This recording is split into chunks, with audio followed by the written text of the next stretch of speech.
అంత లేని పరిస్థితి ఏమి. అదే అనుకుంటే ఇప్పుడు కాంగ్రెస్ పార్టీ పరిస్థితి రైట్. అవును, మనం చూస్తున్నాం, బ్రేకింగ్ న్యూస్ చూస్తున్నాం. తమిళనాట విజయ్ సంచలనం సృష్టించబోతున్నారా? తమిళనాడులో విజయ్ కొంత దూసుకు వెళ్తున్న వాతావరణం మనకు కనిపిస్తోంది. 52 స్థానాల్లో టీవీకే ఆధిక్యంలో ఉంది. ఈవీఎం కౌంటింగ్ స్టార్ట్ అయిన తర్వాత డిఎంకేకి కొంత గట్టి పోటీ ఇస్తోంది టీవీకే.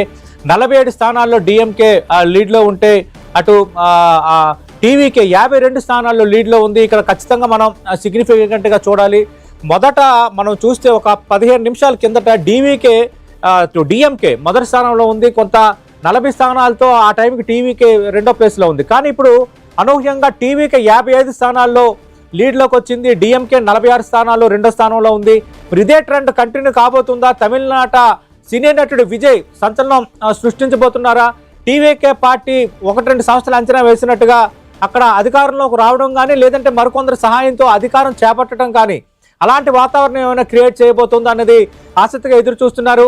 ఈ 5 రాష్ట్రాల ఫలితాల్లో అందరి దృష్టి ప్రధానంగా పశ్చిమ బెంగాల్ ఫలితంపై ఉంటే, రెండోది తమిళనాడులో విజయ్ ప్రభావం ఎంత ఉండబోతోంది, టీవీకే పార్టీ సిగ్నిఫికెంట్గా ఎంతవరకు ప్రభావం చూపబోతుంది అన్న దానిపైన ఎక్కువ మంది దేశవ్యాప్తంగా కానీ సౌత్లో కానీ ఎక్కువ మంది ఆసక్తిగా ఎదురు చూస్తున్న అంశం.